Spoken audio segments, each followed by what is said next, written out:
कंचन के बेटे ऋषि की शादी कहीं नहीं हो रही थी। एक तो ऋषि मोटा, ऊपर से कमाई भी कोई खास नहीं। लेकिन कंचन को तो शौक था मॉडर्न बहू लाने का, और उसे एक दिन ऐसी लड़की मिल भी जाती है। हमें तो आपका ऋषि बहुत पसंद है, लेकिन मैं आपको साफ साफ बता देती हूँ, मेरी बेटी के शौक थोड़े से अलग है बहन जी। अरे बहन, हमें सब पसंद है। आपकी प्रियंका जैसी लड़की की तलाश मुझे कब से थी। जींस पहनकर अंग्रेजी में गिटर पिटर बोला करे। अरे बहन जरा सुन तो लो, मेरी बेटी के शौक क्या क्या है। अरे नहीं नहीं बहन, बस लड़की को देख लिया तो सब कुछ देख लिया। आप ना शादी की तैयारी करो, और वो जरा सामान की लिस्ट भी दी है ना मैंने। हाँ बहन जी, सारा सामान शादी से एक दिन पहले ही आपके दरवाजे आ जाएगा। मजा आ गया, मजा आ गया। अब तो बस आप शादी की तैयारी करो। प्रियंका के माता पिता के जाने के बाद कंचन का पति उससे कहता है, अरे भाग्यवान, तुम तो कुछ ज्यादा ही जल्दी दिखा रही थी शादी की। अरे बोलने तो देती, लड़की की माँ क्या बोलना चाह रही थी। अरे आप चुप रहिए जी, कुछ पता भी है आपको, बस मुफ्त में बोले जा रहे हैं। मेरी दोस्त शशि की बहू देखी, लंबी पतली और पढ़ी लिखी, हजारों में कमाई और संस्कारी भी। अरे पर जब वो मेरी बहू देखेगी तो जल भुन जाएगी। लेकिन तुम तो शादी ऋषि के लिए कर रही हो ना, या शशि के लिए? तुम्हारा लड़का कुछ कमाता भी नहीं है, और शरीर भी भगवान की दुआ से फूलता ही जा रहा है। फिर बोले आप हैं? फिर बोले आप? मैंने कहा ना, प्रियंका जैसी जींस पहनकर अंग्रेजी झाड़ने वाली बहू किस्मत वालों को ही मिलती है। चुप रहिए आप। पति के लाख कहने पर भी कंचन ऋषि की शादी प्रियंका से करवा देती है। लेकिन प्रियंका जैसे ही घर में आती है, वैसे ही जोर जोर से चिल्लाकर नाचने लगती है। आज मेरे यार की शादी है, आज मेरे यार की शादी है। अरे नाचो मां नाचो।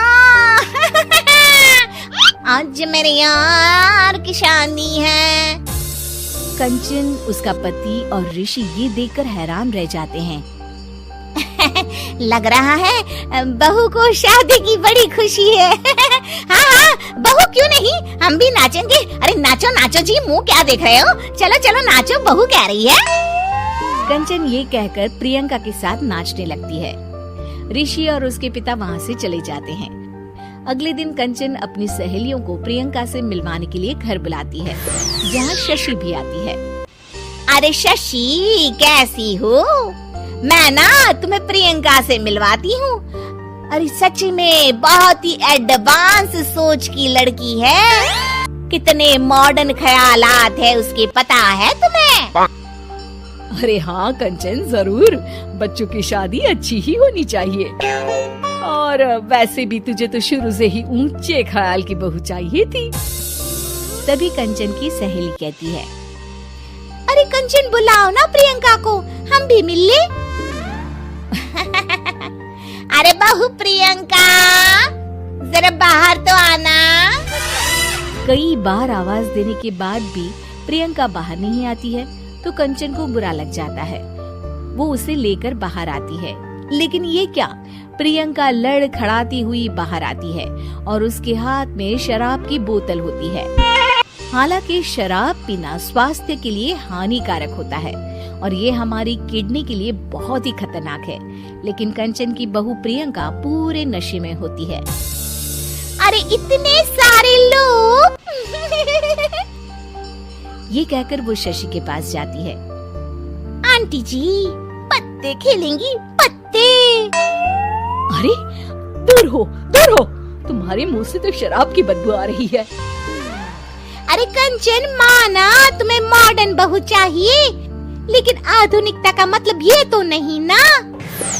बुरा न मानना कंचन, तुम्हें पता था कि तुम्हारे बेटे की कमाई और शरीर दोनों ही ठीक नहीं है, तो तुम्हें उसी हिसाब की लड़की से शादी करवानी चाहिए थी। ऐसा कहकर सभी औरतें वहाँ से चली जाती है। तभी प्रियंका की माँ कंचन के घर आती है। अरे बहन जी, बड़ी चालाक निकली आप तो। बिना बताए अपनी पियक्कड़ बेटी मेरे लायक बेटे के गले में बांध दी। आय हाय, बड़ी आई बिना बताए। उस दिन जब मैं ये बात बता रही थी तो तुम तो सुनने को भी तैयार नहीं थी। अब भुगतो तुम। ये कहकर वो वहां से वापस चली जाती है। सबके जाने के बाद कंचन अपना सर पकड़ लेती है। हाय रे, आधुनिकता की अंधी दौड़ में मैं अपनी संस्कृति ही भूल बैठी थी। अब तो राम ही बचाए मुझे।